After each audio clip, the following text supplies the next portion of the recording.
رانا ثناء اللہ صاحب نے بھی بڑی مشکل جیل کاٹی ہے، مجھے پتا ہے، کیونکہ میں جب حفظ آباد میں تھا نا، چلیں یہ ایک نئی بات اور کر دیتا ہوں، تو جس شخص کی میرے ساتھ ڈیوٹی تھی اس کی ڈیوٹی رانا ثناء اللہ صاحب کے ساتھ بھی رہی تھی، اور وہ کہتے ہیں کہ جس دلیری سے اس بندے نے جیل کاٹی ہے وہ ان کے ہی خاصہ تھا۔ تو میں نے پوچھا کیسے؟ کہتے ہیں کہ ان کے ساتھ تو کسی ملازم کو بھی بات کرنے کی اجازت نہیں ہوتی تھی، گرمیوں میں ان کا پسینہ بہہ کے چکی سے باہر آ رہا ہوتا تھا۔ گرمیوں میں رانا ثناء اللہ صاحب کا پسینہ بہہ کے چکیوں سے باہر آ جاتا تھا۔ صحافی حضرات حیران ہیں کہ گرمی ہو اور اتنا پسینہ بہے کہ چکی سے باہر آ جائے، یہ کمال کی بات ہے۔ اور یہ مطیع اللہ جان صاحب کہہ رہے ہیں کہ یار یہ مرزا صاحب کو زیادہ نہیں چھوڑ رہے، اور اسد اللہ خان صاحب کہہ رہے ہیں کہ بھائی یہ جھوٹ بول رہا ہے، جو آدمی ایک جھوٹ بولتا ہے اس کا مطلب یہ کہ اس نے اور بھی جھوٹ بولا ہے۔ بھئی ہم کتنی مرتبہ آپ کو پہلے سمجھا رہے تھے، بتا رہے تھے کہ یہ جھوٹا آدمی ہے۔ ہم سیاست کی بات یہاں نہیں کر رہے، ہم یہ بتا رہے ہیں کہ یہ جھوٹا آدمی ہے، یہ کمینہ آدمی ہے، چڑھتے ہوئے سورج کو پوچھتا ہے۔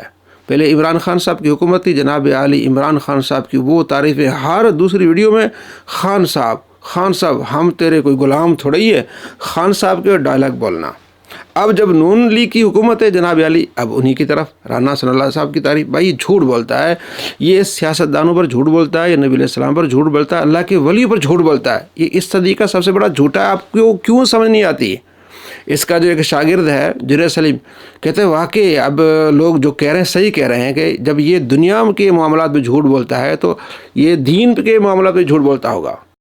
مرزا صاحب کے مخالفین بجا طور پہ یہ کہہ رہے ہیں کہ جو شخص عہد حاضر کی تصویر کشی درست نہیں کر رہا، وہ 1400 سال پرانی باتوں کو کس بنیاد پہ درست یا غلط کہہ سکتا ہے؟ وہی مرزا صاحب کے مخالفین بجا طور پہ یہ کہہ رہے ہیں کہ جو شخص عہد حاضر کی تصویر کشی درست نہیں کر رہا، وہ 1400 سال پرانی باتوں کو کس بنیاد پہ درست یا غلط کہہ سکتا ہے؟ وہی جی جناب، آپ کو ہی ہم سمجھا رہے تھے کہ یہ جھوٹ بولتا ہے، اس صدی کا سب سے بڑا جھوٹا شخص ہے۔ یہاں تک اس نے کہا ہوا ہے کہ کس رضی اللہ عنہ کے کہنے پر عمار رضی اللہ عنہ کو شہید کیا، یعنی کہنے پر۔ آپ کو یہ محرم میں امیر معاویہ کانفرنس کرتے ہوئے دکھائی دیں گے رضی اللہ عنہ، عمار ابن یاسر پہ کبھی کوئی کانفرنس نہیں ہوگی، کیونکہ پھر بتانا پڑے گا کہ وہ شہید کیسے ہوئے اور کیوں ہوئے اور کس نے کروایا، تو گال بات جائے گی۔ آپ بے شک نہ مانے، ان کو ڈر لگا ہوا ہے کہ پھر لوگ پوچھیں گے کہ کس رضی اللہ عنہ کے کہنے پر عمار رضی اللہ عنہ کو شہید کیا، کس رضی اللہ عنہ کے کہنے پر کس رضی اللہ عنہ نے یہ کام کیا۔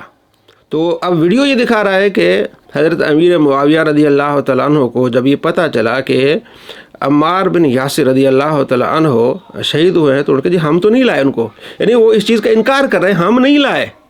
تو یہ جھوٹ باندھنا کہ وہ انہوں نے کہا کہ جناب علی آپ ان کو کیا کریں، شہید کریں، کتنا کمینہ آدمی ہے۔ یہ وہ ویڈیو دیکھیں جو مرزا نے شروع میں لگائی ہے۔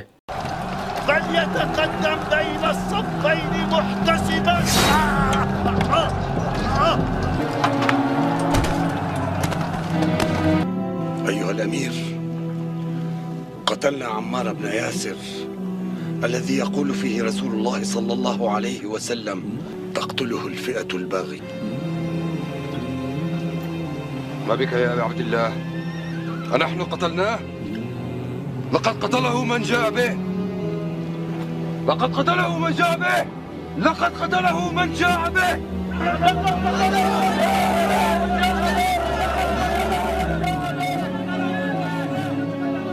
إن صح تأويل معاوية كان رسول الله صلى الله عليه وسلم هو قاتل حمزة لأنه أخرجه معه لقتال المشركين يوم أحد۔ عربی میں کیا بات ہو رہی ہے؟ بات یہ ہو رہی ہے کہ جب ان کو بتایا گیا کہ عمار بن یاسر رضی اللہ تعالیٰ شہید ہوئے، تو انہوں نے کہا جی ہم تو نہیں لائے، یہ تو حضرت علی لے آئے ہیں، تو اس لیے وہ شہید ہوئے۔ پھر حضرت علی نے کہا کہ بھائی نبی علیہ السلام بھی تو حمزہ کو لائے، تو کیا انہوں نے شہید کیا؟ مطلب یہ کہ حضرت امیر معاویہ واضح طور پر بتا رہے ہیں کہ بھائی ہم نہیں لائے، یعنی ہم نے ان کو شہید نہیں کیا، نہ میرے کہنے پر شہید ہوئے ہیں۔ تو مرزا جہلمی نے کتنا بڑا ایک صحابی پر الزام لگایا کہ کس کے کہنے پر۔ آپ بے شک نہ مانے، ان کو ڈر لگا ہوا ہے کہ پھر لوگ پوچھیں گے کہ کس رضی اللہ عنہ کے کہنے پر عمار رضی اللہ عنہ کو شہید کیا، کس کے کہنے پر۔ مطلب دیکھیں اس کا بغض جو ہے کتنا بڑھ گیا ہے، کسی پر قتل کا الزام لگانا اور صحابی کے قتل کا الزام لگانا، کہ کس رضی اللہ عنہ کے کہنے پر عمار رضی اللہ عنہ کو شہید کیا۔ آپ کو یہ تو بتائیں گے کہ اسلام کے پہلے 2 شہداء حضرت عمار ابن یاسر کے ماں اور باپ ہیں، ایک دن میں ان کی نگاہوں کے سامنے شہید ہوئے۔ اور یہ کہتا ہے کہ جناب آپ کو یہ تو بتائیں گے کہ حضرت عمار رضی اللہ تعالیٰ عنہ کے والد کو کیسے شہید کیا گیا، ان کی والدہ کو کیسے شہید کیا گیا، یہ نہیں بتائیں گے کہ عمار کو کیسے شہید کیا گیا۔ اچھا آپ بتا دیں نا ذرا، اس ویڈیو میں اس نے نہیں بتایا، بات کر کے نکل گیا، کیونکہ جب اس نے بتا دیا تو خود پھنسے گا۔ ہم اس کے ریسرچ پیپر جو اس نے بار بار اس کا واقعہ کربلا کا حقیقی پس منظر اس کا یہ ذکر کیا ہے کہ جناب علی یہ پڑھ کے دیکھیں، اس کے صفحہ نمبر 9 پہ لکھا ہوا ہے، خود اس نے لکھا ہے کہ سیدنا ابو الغادی، عربی میں لفظ سب کا ہے کہ وہ گالی دے رہے تھے، یعنی حضرت عمار رضی اللہ تعالیٰ عنہ جب حضرت عثمان غنی رضی اللہ تعالیٰ محاصرے میں تھے تو حضرت عمار نے برا بلا کہا حضرت عثمان غنی رضی اللہ تعالیٰ عنہ کو، تو اس نے حضرت عثمان کا نام بھی نہیں لیا، بریکٹ لگا کہ میری ایک محبوب شخصیت کو برا بلا کہہ رہے تھے، برائی کے ساتھ تذکرہ کر رہے تھے۔ پھر سیدنا ابو الغادیہ کہتے ہیں کہ جنگ صفین میں وہ شخص مجھے نظر آیا تو پھر میں نے اسے شہید کر دیا، بعد میں مجھے پتہ چلا کہ عمار بن یاسر ہے۔ تو وجہ کیا بنی کہ عمار بن یاسر رضی اللہ تعالیٰ عنہ برائی کے ساتھ تذکرہ کر رہے تھے حضرت عثمان غنی رضی اللہ تعالیٰ عنہ کا، تو سیدنا ابو الغادیہ نے کہا کہ میں نے انہیں شہید کرنا ہے، مارنا ہے، تو پھر اس وجہ سے انہیں شہید کیا گیا۔ یہ اپنے ریسرچ پیپر میں لکھ رہا ہے، تو اس کے منہ پر آپ کالک ملیں کہ لکھ کیا رہے ہو اور باتیں کیا کر رہے ہو، کہ کس کے کہنے پر یہ دیکھیں نا، اگر آپ پر کوئی قتل کا الزام لگائے تو کتنا بڑا جرم ہے یہ۔ تو یہ ایک مرتبہ نہیں، یہ سینکڑوں ویڈیوز میں بار بار یہ کہتا ہوا آیا کہ کس کے کہنے پر اور کس نے، حقیقت حال آپ کے سامنے۔ یہ شعر پھر اس طرح بنے گا مرزا جعلی آپ کے بقول کہ ہمارے سردار نے ہمارے سردار کو اس لیے شہید کیا کہ وہ ہمارے سردار کو گالیاں دے رہے تھے، یہ مرزا جعلمی لکھ رہا ہے۔ ہم تو کہتے ہیں کہ مشاجرات صحابہ کو ڈسکس نہیں کرنا چاہیے، لیکن اس کو شوق ہے، تو اپنے فتوے سے یہ کتنا گستاخ بن رہا ہے کہ ہمارے سردار یعنی سیدنا ابو الغادیہ نے عمار بن یاسر کو اس لیے شہید کیا کہ ہمارے سردار عمار بن یاسر ہمارے سردار عثمان غنی رضی اللہ تعالیٰ عنہ کو گالیاں دے رہے تھے۔ اور یہاں کہہ رہا ہے کہ مسلم میں جو حدیث ہے کہ آل مروان میں سے ایک شخص نے کہا کہ حضرت علی پر سب کریں، اور اسی طرح سب کا معنی ہے لعنت کرنا، اسی طرح مسلم میں جو حدیث ہے حضرت امیر معاویہ رضی اللہ تعالیٰ عنہ کے بارے میں کہ آپ سعد بن ابی وقاص سے فرمایا کہ آپ مولا علی پر سب کیوں نہیں کرتے، تو وہاں سب کا معنی پھر لعنت ہی ہوگا۔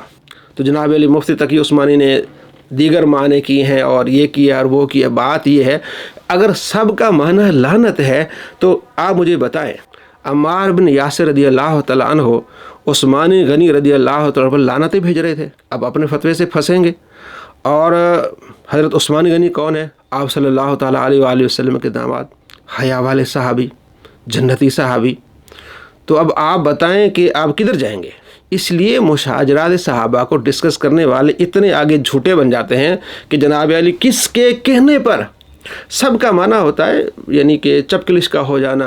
ابھی حدیث مسلم میں ہم نے پڑھی ہے تھوڑی دیر پہلے کہ ایک صحابیہ نے کہا کہ بخار ہو گیا ان کو، انہوں نے کہا جی اس کو اللہ برکت نہ دے، تو دوسری نے کہا کہ آپ اس کو گالی نہ دیں، یعنی کہ اس میں برکت نہ ہو، تو یہ بھی انہوں نے کہا یہ گالی ہے۔ تو یعنی چپکلش کا ہونا، الفاظ جو ہے وہ سخت لہجہ ہونا، جس طرح حضرت علی رضی اللہ تعالیٰ عنہ اور حضرت عباس رضی اللہ تعالیٰ عنہ کے درمیان چپکلش ہوئی تو وہاں بھی سب کا لفظ ہے، تو یہاں بھی سب کا لفظ ہے۔ اگر سب کا لفظ مسلم میں آپ لعنت کر رہے ہیں نا، یہاں بھی پھر آپ کو وہ کرنا پڑے گا۔ نہیں، مسلم میں ہم لعنت کا کریں گے اور باقیوں میں ذرا کیا کہیں گے، برائی کے ساتھ تذکرہ۔ کتنی بڑی دو نمبری ہے۔ ہم تمام صحابہ سے محبت کرتے ہیں، ان سے پیار کرتے ہیں، ان کا ادب کرتے ہیں، مولا علی رضی اللہ تعالیٰ عنہ تو ہماری جان ہے، لیکن ہم آپ کی بتا رہے ہیں کہ یہ رافضی لوگ کتنے کمینے ہوتے ہیں کہ کس طرح لوگوں کے دلوں میں زہر ڈالتے ہیں تاکہ لوگ جو ہیں وہ صحابہ کے دشمن بن جائیں۔ تو ہمارا اہل سنت کا موقف یہ ہے کہ ہم جو ہے کیا کرتے ہیں، مشاجرات صحابہ کو ڈسکس نہیں کرتے۔ اور مرزا جعلمی نے بارہا کہا یہ اہل سنت کا منہج جو ہے وہ 24 کیرٹ سونا ہے۔ اہل سنت کا جو منہج ہے نا 24 کیرٹ سونا ہے، تو آپ اسے تو ہٹ گئے، آپ تو اہل سنت کے منہج سے ہٹ گئے، آپ تو غدار نکلے۔ اتنا بڑا کمینہ ہے کہ یہ کہتا ہے کہ نبی علیہ السلام نہ سنی تھے، نہ شیعہ تھے، نہ بریلوی تھے، نہ دیوبندی تھے۔ پھر آگے قرآن پاک کی آیت پڑھتا ہے کہ نبی علیہ السلام، اللہ فرماتا ہے لست منہم، آپ ان میں سے نہیں ہیں۔ تو جو شیعہ سنی ہوگا وہ نبی علیہ السلام سے الگ ہوگا۔ یہ ویڈیو آپ دیکھ لیں اس کی۔ ہمارے نبی علیہ السلام نہ بریلوی تھے، نہ دیوبندی تھے، نہ سنی تھے، نہ شیعہ تھے، وہ تو مسلم تھے۔ اور جو ان سے ہٹا ہوا ہے، پھر قرآن نے واضح فتویٰ دیا ہے، بے شک جنہوں نے اپنے دین میں فرقے بنا لیے اور گروہوں میں بٹ گئے، لست منہم فی شیء، اے نبی آپ کا تو ان سے کوئی تعلق نہیں ہے۔ یہ آپ نے فتویٰ اس کا دیکھا کہ آپ کا ان سے کوئی تعلق نہیں ہے، تو مرزا جلمی پھر تمہارے فتوے سے نبی علیہ السلام کا تمہارے ساتھ کوئی تعلق نہیں ہے۔ خود کہتا ہے جناب علی، میری ایک ویب سائٹ اس کا نام ہے اہل سنت پاک.com، بھائی تو نے اپنی ویب سائٹ کا نام اہل سنت رکھا ہوا ہے۔ اور امام شافعی کہتا ہے کہ ہمارے امام ہیں اور اہل سنت کے امام ہیں اور یہ میرے بھی امام ہیں۔ امام شافعی کو دیکھ لیں، جس طرح سنی عزت کرتے ہیں شیعہ بھی ویسے ہی عزت کرتے ہیں، حتیٰ کہ ان کے اوپر بھی رافضیت کا الزام لگایا انہوں نے، جس طرح آج ہمارے پہ لگاتے ہیں۔ کوئی مسئلہ نہیں ہے، ہمارے امام پہ تم نے لگایا تھا، محمد بن ادریس الشافعی صرف 55 سال کی عمر میں دنیا سے گئے ہیں، لیکن اہل سنت اس سے بڑا کوئی امام نہیں پیش کر سکتے۔ تو بھئی تیرے امام وہ تو سنی ہے، لکھتا ہے کہ وہ سنیوں کے بہت بڑے امام ہے، کہتا ہے سنیوں کے بہت بڑے امام ہے، تو میرے بھی امام ہیں، تو سنیوں کے امام کو تو کہہ رہا ہے وہ امام ہے، اور دوسری طرف قرآن پاک کی آیت پڑھ کے کہتا ہے کہ نبی علیہ السلام سے ان کا کوئی تعلق نہیں ہے۔ تو امام شافعی کو تو نے پھر یہ بتا دیا نا کہ ان کا کوئی تعلق نہیں ہے۔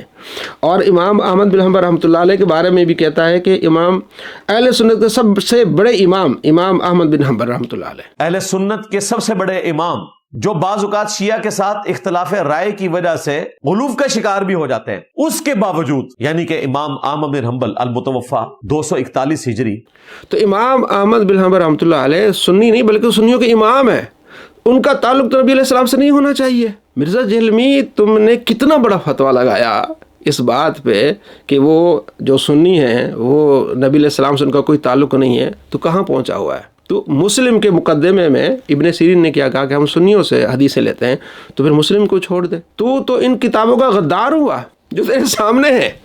کہتے ہیں ہم ان بابوں کو مانتے ہیں جو کتابوں کو مانتے ہیں، جو بابے کتابوں کو نہیں مانتے ہم ان بابوں کو نہیں مانتے، وہ بابے غدار ہیں۔ بھائی تو غدار نکلا، انہی کتابوں میں اہل سنت کے بارے میں لکھا ہوا ہے اور تو پڑھ بھی رہا ہے اور تو کہہ رہا ہے کہ ان کا کوئی تعلق نہیں، تو غدار نکلا، تو کتابوں کا غدار نکلا۔